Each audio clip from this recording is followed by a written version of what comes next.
உங்கள் தங்கம் வெள்ளி வைர நகைகளை விற்று பணம் பெற நம்பிக்கையான நிறுவனம் மேக்ஸ் கோல்ட். கால் 04454545545. தங்கம்னா காசு, அது விற்கணும்னா மேக்ஸ். விஜய் நடிச்சது வரப்போற அந்த ஜனநாயகம் படத்தை பார்த்தீங்கன்னா பகவந்த் கேசரி ரீமேக்னு ஏதோ அவர் ஏதோ புதுசாக ரீமேக் படத்தில் நடிக்கிற மாதிரி விஷயம் தெரியாதவங்களாம் வந்து பேசிக்கிட்டு இருக்காங்க. விஜயோடைய சினிமா கேரக்டர்கள் ரீமேக் படங்கள் பெரிய அளவில் ஒர்க் அவுட் ஆகிருக்கு. அதே போல் விஜய் தமிழில் நடித்த பல படங்கள் வந்து வெளி மாநிலங்களில் ஏங்க திருமலைன்னு ஒரு படங்க வந்து அந்த படம் பங்களாதேஷில் ரீமேக் பண்ணி ஓடின படம் வந்து சொல்கிறதுக்கு என்னன்னா திருப்பாச்சி, சிவகாசி, அப்புறமா இது கத்தி படம் வந்து சிரஞ்சீவி கைதி நம்பர் 1 அப்படின்னு நடித்தார். Super duper hit. இது காரணம். அதே போல் விஜயோடைய சினிமா வாழ்வில் ரீமேக் படங்களும் ஒரு பெரிய அவருக்கான ஒரு மைலேஜை கொடுத்தது மாற்று கருத்து கிடையாது. நீங்கள் அப்படி பார்த்தீங்கன்னா அவருடைய முதல் ரீமேக் படம்னாலே காதலுக்கு மரியாதை தான். காதலுக்கு மரியாதை மலையாளத்தில் அனியாத்தி பிராவு அப்படின்ற பேரில் அங்கே வந்தது. குஞ்சுகோ கோபன் நடிச்சிருந்த அந்த படம் வந்து அதில் ஷாலினி தான். பாசில் டைரக்ஷன் வந்து ஆக்சுவலாக பாசில் என்னென்னா தமிழில் தான் அந்த படத்தை எடுக்கிறதா இருந்தார். அவருடைய ஆபீஸ், பாசிலோட ஆபீஸு வெஸ்ட் மாம்பலம் போஸ்டல் காலனியில் இருந்தது. ரொம்ப காலம் அந்த ஆபீஸ் அங்கே தான் வச்சுருந்தார். அது சென்டிமெண்ட்டாக அவருக்கு வெஸ்ட் மாம்பலம் ரொம்ப பிடிக்கும். அந்த ஏரியா பிடிக்கும். பூவிழி வாசல்லே படம்லாம் பார்த்திங்கன்னா நிறைய காட்சிகள் வந்து வெஸ்ட் மாம்பலத்திலே எடுத்திருப்பார். அந்த கோவிந்தன் ரோடு, ரெட்டிக்குப்பம் சாலை, இங்கெல்லாம் அவருடைய படங்கள் வந்து அந்த அந்த அந்த காட்சிகள்லாம் வரும் அந்த காலகட்டங்களில். இப்போ அதெல்லாம் மாறி போச்சு வந்து. அப்போ போய் இந்த காதலுக்கு மரியாதை ஒரு இளம் ஹீரோ, அவர் பேர் சொல்ல வேணாம், அவர்கிட்ட போய் இவர் கதையை சொல்லி முடித்த பிறகு, சார் இதெல்லாம் ஒரு கதையாக நீங்கள் வந்து இதை வந்து சொல்ல வந்துட்டீங்க அப்படின்னு சொல்லி மூஞ்சால் அடித்த மாதிரி சொன்னோடனே ரைட் ஓகேன்னு இதை போய் மலையாளத்தில் எடுப்போன்னு சொல்லி மலையாளத்தில் எடுத்தார். குஞ்சுகோ கோபனும் ஷாலினியும் பிரமாதமாக நடிச்சிருப்பாங்க. அந்த படம் வந்து சூப்பர் டூப்பர் ஹிட்டு. உடனே விஜய் வந்து ஒரு டோக்கனப்பட்டார். விஜயை தாண்டி எஸ்.ஏ. சந்திரசேகர் வந்து இம்மிடியட்டாக ஒரு படத்தை நடிப்போம். ஏன்னா விஜய் பூவேவனுக்காக ஒரு படம் பண்ணியிருந்தாலும் ஒரு ஃபீல் குட் படம் வந்து ஒரு பிரமாதமான ஒரு படம் பண்ணணுன்னு ஆசை. அப்படியாப்பட்ட ஒரு படமாக காதலுக்கு மரியாதை விஜய்க்கு வந்து அமைஞ்சது. பாட்டெல்லாம் சூப்பர் ஹிட்டு. விஜய் அந்த ஷாலினியோடைய அந்த பேர் வந்து அந்த படத்தில் வேறு லெவலில் இருக்கும். வந்து அப்புறம் தாமுவோட காமெடி, அதாவது எல்லா கேரக்டரும் கடைசியில் இந்த ஸ்ரீவித்யாவுடைய வந்து அந்த ஒரு டைலாகே இல்லாமல் வெறும் பார்வையில் சொல்கிற ஒரு இது காட்சி இருக்குது பாருங்கள், அதெல்லாம் எக்ஸலண்ட்டு.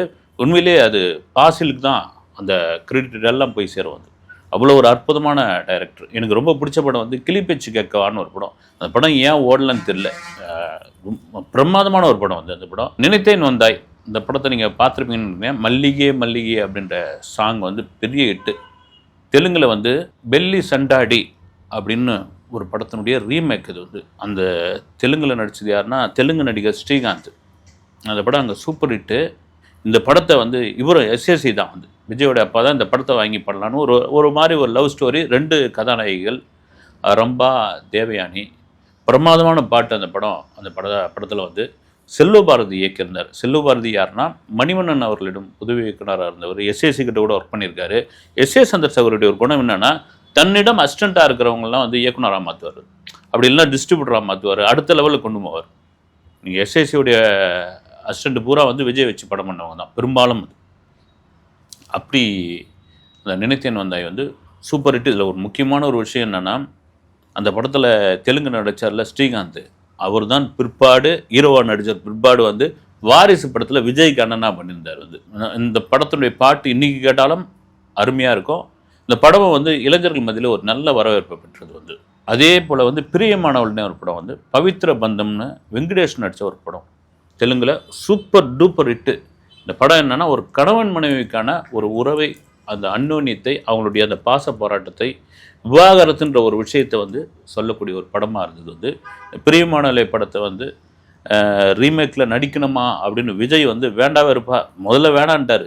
என்னப்பா இதெல்லாம், அவங்க அப்பா தான் வந்து தொந்தரவு பண்ணி இது வேணாம்னா, இல்லை தம்பி நீங்கள் இதில் நடி, உனக்கு வந்து பெண்கள் ஆடியன்ஸும் மிகப்பெரிய அளவில் இந்த படம் உனக்கு கை கொடுக்கும் அப்படின்னு. உண்மையிலே இந்த படம் ஏன்னா செல்வ பாரதி என்கிட்ட சொன்னது, அந்த படம் முடிகிற வரைக்கும் விஜய்க்கு பெரிய ஈடுபாடே, அன்னோன்யம் அது ஈடுபாடே இல்லைங்க அந்த படத்து மேலே. வந்து அப்படியே வருவார், நடிச்சிட்டு போவார், இது பண்ணுவார். சிலதெல்லாம் வந்து 1 மோர் எடுக்கலாமா அப்படின்னா ஓகே சார் அப்படின்ட்டு கிளம்பிடுவார். அந்த கதை என்ன, அவர் என்னென்னா அந்த சமயத்தில் ஆக்ஷன் ஹீரோவாக பண்ணியிருந்த சமயத்தில் சிம்ரன் தான் கதாநாயகி. வந்து மனைவி, கணவன் மனைவி, இந்த இது விவாகரத்து, அப்புறம் சண்டை, ஒரே அழுகையாக இருக்கும். ஆனால் அந்த பிரியமானவர்களே பெண்கள் மத்தியில் எஸ்ஏசி சொன்ன மாதிரி பெரிய வரவேற்பு. இதில் ஒரு முக்கியமான ஒரு விஷயம் என்னென்னா, இந்த படத்துக்கு மார்க்கெட்டிங்லாம் பண்ணியிருக்காங்க வந்து, எனக்கு அதெல்லாம் தெரியும் வந்து.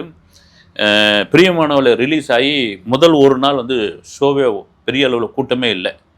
அப்பயே விஜய் ரொம்ப டென்ஷன் ஆகிட்டாப்லையா வந்து. நான் தான் அப்பயே சொன்னேன், இப்போ அந்த படம் ஒர்க் அவுட் ஆகாதுன்னு நீங்கள் மட்டும் நடிக்க வச்சுட்டீங்க அப்படின்னு சொன்னபோது எஸ்ஏ சந்திரசேகர் அப்போ என்ன பண்ணார், ஒரு ஐடியா பண்ணார். அப்போ இந்த மாதிரி 2 மீடியாக்கள்லாம் கிடையாது, பிரிண்ட் மீடியா தான்.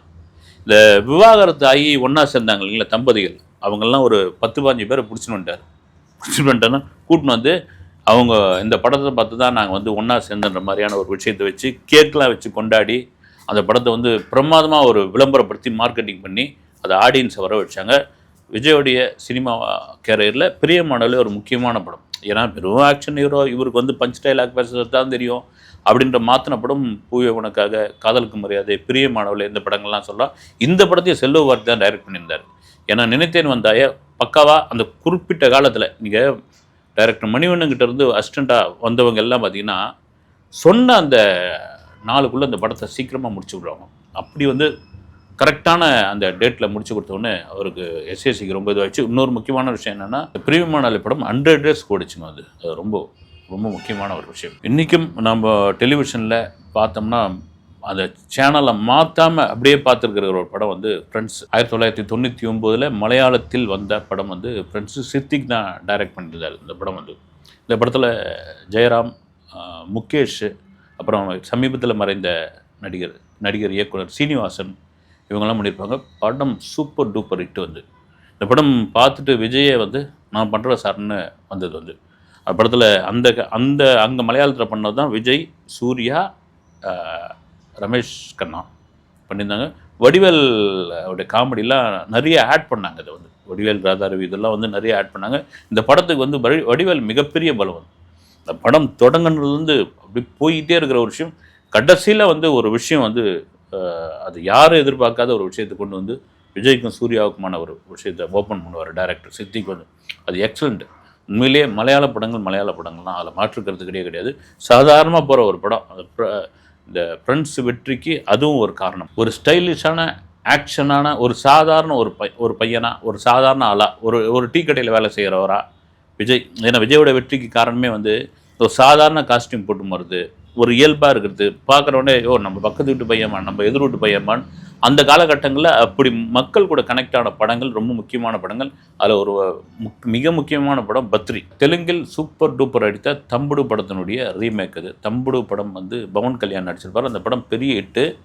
இங்கே வந்து பத்ரின்ற பேரில் அந்த படம் ரிலீஸ் ஆனபோது அது ஒரு அண்ணன் தம்பி கதை தான் வந்து. அண்ணன் ஒரு பாக்ஸராக இருப்பார், ரியாஸ் கான் நடிச்சிருப்பார். தம்பி பார்த்திங்கன்னா அப்படியே ஊரை சுற்றிக்கிட்டு இருப்பாப்புல. அதன் பிறகு அவருக்கும் ஒரு பொறுப்பு வரும்.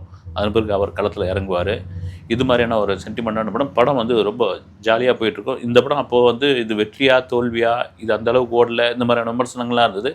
பாக்ஸ் ஆஃபீஸில் இது ஒரு ஹிட் படம், நல்ல வசூலை கொடுத்த படம் வந்து. தியேட்டருக்காரங்களாம் ரொம்ப மகிழ்ச்சியாக இருந்த படம் வந்து பத்ரி. வசீகரா தெலுங்கில் வந்து வெங்கடேஷ் நடித்த படம் வந்து நுவநாடா நோவஸ்தாவோ ஏதோ ஒரு படம், ஞாபகம் டக்குன்னு வரல அது. ஆனால் அந்த படம் தமிழில் விஜய் பண்ணியிருந்தார், ஸ்னேகா பண்ணியிருந்தாங்க. இந்த படத்தில் வடிவேலுடைய காமெடி இருக்குது பாருங்கள், அது வேறு லெவலில் இருக்கும். வந்து மீசையை வந்து பென்சிலில் வரைஞ்சிக்கிட்டு ஒரே வீட்டுக்குள்ளே எடுத்த படம் வந்து. இந்த படம் முதல்ல ஓடுமா ஓடாதா அப்படிலாம் கூட சொல்லிட்டு இருந்தாங்க. இந்த படத்துக்கு ஒரு அந்த சமயத்தில் ஒரு என்னென்னா, விஜய் வந்து செம்ம பீக்கில் இருக்கார். அப்பொழுது அதிமுகவில் மிக முக்கிய புள்ளியாக இருந்த, நான் பேரை சொல்லுவேன், மிக மிக முக்கிய புள்ளியாக இருந்த ஒருத்தர் வந்து விஜய் கால் ஷீட்டை வேண்டும் சொல்லி ஒரு கம்மி சம்பளத்துக்கு புக் பண்ணி கிட்டத்தட்ட அந்த படத்துக்கு வந்து ஒரு 18 நாளோ 17 நாளோ கால் ஷீட் கொடுத்தார் விஜய் வந்து. அந்த படத்தை எடுத்து முடிச்சிட்டாங்க. முதல்ல அந்த படம் ஓடலகள்னாங்க, ஆனால் வடிவேல் காமெடிக்காக அந்த படம் சூப்பராக ஓடிச்சு. நீங்கள் அந்த படத்தை பார்த்தீங்கன்னா தெரியும், ஒரு வீட்டுக்குள்ளேயே நடக்கிற சம்பவமாக இருக்கும். வந்து வசீகரா அதுவும் ஒரு ரீமேக். கில்லி விஜயோடைய சினிமா வாழ்வில் மிக மிக மிக முக்கியமான ஒரு படம் வந்து கில்லி வந்து. தெலுங்கில் வந்து ஒக்கடு, மகேஷ் பாபு பட்டையை கழிப்பிருந்த படம். நீங்கள் அப்படியே கில்லியை பார்த்தீங்கன்னா மகேஷ் பாபுடைய மேனரிசத்தோடய வந்து விஜய் நடிச்சிருப்பார். ஏறக்குறைய அந்த படம் வந்து அப்படி விஜய்க்கு கனெக்ட் ஆகி போச்சு. எல்லாருக்குமே பிடிக்கும் வந்து. அப்படி வந்து அதுலேயும் பிரகாஷ் ராஜா பிரமாதமான இது. சில காட்சிகள்லாம் வந்து சில விஷயங்கள்லாம் நிறைய மாற்றிருந்தார் வந்து தரணி. குறிப்பாக சொன்னோம்னா அந்த சேத்துல விழுந்துட்டு தெலுங்கில் பார்த்தீங்கன்னா அந்த சேரோடையே இருப்பார் பிரகாஷ் ராஜ். இதுக்கு தமிழ்லாம் ஒத்துக்க மாட்டாங்க. அந்த சேர் அப்படியே சேத்தோடையே அந்த கதாநாயகனை தேடுறது தான் வேலை. அவருடைய முறப்பன் த்ரிஷாவை கூட்டு போயிட்ட உடனே இதில் தெரியாது. அதே போல் வந்து இந்த காமெடிக்கு பார்த்தீங்கன்னா தாமுலாம் ஓட்டேரி நரின்னு கொண்டு வந்து சேர்த்தது. இந்த கில்லிக்காக வந்து மகாபலிபுரத்தில் ஒரு பெரிய செட்டு ஒன்று போட்டு லைட் ஹவுஸ்லாம் வச்சு பெரிய பொருட்செலவில் பண்ணாங்க அந்த படத்தை. ஏஎம் ரத்னம் தண்ணி மாதிரி செலவு பண்ணார். அந்த அளவுக்கு படமும் சூப்பர் டூப்பர் ஹிட்டு. அடுத்து ஏன் வந்து தரணிக்கு வாய்ப்பே கொடுக்கலன்னு தெரியல. விஜயோடைய சினிமாக்காரர்கள் மிக முக்கியமான படம். மகேஷ் பாபுக்கும் தெலுங்கில் மிக மிக முக்கியமான படமாக அமைஞ்சது வந்தது. தெலுங்கில் நந்தமுரி கல்யாண் அத்தனக்காடு அப்படின்ற ஒரு படம், அதுதான் வந்து ஆதின்ற பேரில் தமிழில் எடுத்தாங்க. என்னென்னா இந்த கில்லியோட வெற்றிக்கு பிறகு எல்லா தெலுங்கு படத்தையும் எஸ்ஏசி பார்க்க ஆரம்பித்தார். பார்க்க ஆரம்பித்து எதெல்லாம் விஜய்க்கு செட் ஆகும்னு பார்க்க ஆரம்பிச்சப்போ இந்த படத்தை எடுத்து அவங்க ரீமேக் பண்ணாங்க. இது எஸ்ஏ சந்திரசேகரோட சொந்த படம். வந்து எஸ்ஏசி சோபா வழங்கும் அப்படின்னு இதை வந்து தயாரிச்சிருந்தாங்க. ஆதி படம் பெரிய எதிர்பார்ப்பு. இந்த படத்தை டைரக்ட் பண்ண திருமலை படத்தினுடைய டைரக்டர் ரமணா. படம் பார்த்தீங்கன்னா அட்டர் ஃப்ளாப் வந்து படு ஃப்ளாப். இந்த படம் படு ஃப்ளாப் ஆகி வாங்கின தியேட்டருக்காரங்க டிஸ்ட்ரிபியூட்டர்லாம் வந்து ஏவிஎம் ஸ்டுடியோவுக்கு எதிராக நாங்கள் பந்தல் போட்டு உண்ணாவிரதம் இருக்க படம், எங்களுக்கான காசை கொடுக்குறீங்களா இல்லையான்ட்டு பெரிய அளவில் போராட்டம் பண்ணி கொடுக்கலாம் முடியாது, என்ன வேணாலும் பண்ணிக்கன்றதுலாம் விட்டுட்டார் வந்து எஸ்ஏசி. அதன் பிறகு விஜய் தலையிட்டு இதெல்லாம் சரியான விஷயம் கிடையாது, கொடுத்துருங்க, அவங்களுக்கு நஷ்டமாயிடுச்சு, லாபத்தில் வந்தால் நம்ம இது பண்ணிக்கிறோம் இல்லையான்னு சொல்லி அடுத்த படத்தை தரேன்னு சொல்லி அதுக்கான அமௌண்ட்டையும் கொடுத்தாங்க. வந்து ஒரு வழியாக அது பெரிய பஞ்சாயத்தாகவே நடந்துகிட்டு இருந்தது. அப்படி விஜயோடைய இந்த ரீமேக் வரிசையில் ஒரு சறுக்கிய படம்னா அது ஆதி படம் தான். அது ஏகப்பட்ட பில்டப் வேற கொடுத்துட்டாங்க அந்த படத்துக்கு. வந்து பூரி ஜெகநாத் இயக்கி மகேஷ் பாபு நடித்த தெலுங்கில் சூப்பர் டூப்பர் அடித்த படம் வந்து போக்கிரி. அப்படியே அதையும் வந்து இங்கே ரீமேக் பண்ணியிருந்தாங்க. பிரபுதேவா தான் அதை டைரக்ட் பண்ணியிருந்தார். அந்த போக்கிரிலேருந்து இந்த போக்கிரிக்கு பெரிய பெரிய எட்டுக்கான காரணம் வந்து வசனங்க. அந்த படத்துக்கு வசனம் எழுதுனவர் பிரபாகர். அவருக்கு அடுத்தடுத்த படங்கள் பெரிய வாய்ப்பெல்லாம் கிடைக்கல. எனக்கு தெரிஞ்சு பண்ணால் ஆர்கேவும் வடிவேலு நடித்த ஒரு படத்துக்கு எழுதியிருந்தார் வசனம். வந்து பிரபாகர் நல்ல ஒரு டைலாக் ரைட்டரு. ஏன்னா நீ படித்த ஸ்கூலில் நான் தாண்டா ஹெட் மாஸ்டர் அப்படின்னு, ஒரு முறை அடித்தா யாருக்கு பொறி கலங்குதோ அவன் தாண்டா தமிழ். இது மாதிரி பஞ்சில் வந்து பெரிய அளவில் வந்து கொண்டு வந்து சேர்த்து விழுப்புரத்தை சேர்ந்தவர் வந்து பிரபாகர். சினிமாவில் வந்து ஒரு திறமையானவர். அவருக்கு ஏன் அடுத்த வாய்ப்புகள் கிடைக்கல, படங்கள் கிடைக்கலன்னு தெரியல. வந்து யாராவது இருந்தால் கூட பயன்படுத்திக்கலாம் அவளை. போக்கிரி வரலாறு காணாத ஒரு ஹிட். வந்து விஜய்க்கான ஒரு மாஸ் ஹீரோ அப்படின்ட்டு வந்து கொண்டு வந்து சேர்த்தது அதுதான். வடிவேல் வந்து கொண்டையை வச்சுக்கிட்டு பண்ணுற காமெடி ஆகட்டும், விஜய் கூட இருக்கிற ஸ்ரீமன் மாதிரியான நண்பர்கள் கூட்டம், இதெல்லாம் வச்சு அவர் வந்து ஒரு போலீஸ் ஆஃபீஸர் இருந்த கடைசியில் வந்து சொல்கிற ஒரு விஷயம், தேட்டரை கிளாப்ஸ் அல்லின படம் வந்து போக்கிரி மாதிரி ஒரு ஹிட்டு வரலாறு வந்து விஜய் வாழ்க்கையில் கிடையவே கிடையாது. அதுவும் ஒரு ரீமேக் படம் என்பதில் மாற்றுக்கிறது கிடையாது. மலையாளத்தில் ஒரு சூப்பர் டூப்பர் ஹிட் அடித்த படம் வந்து பாடிகார்ட்.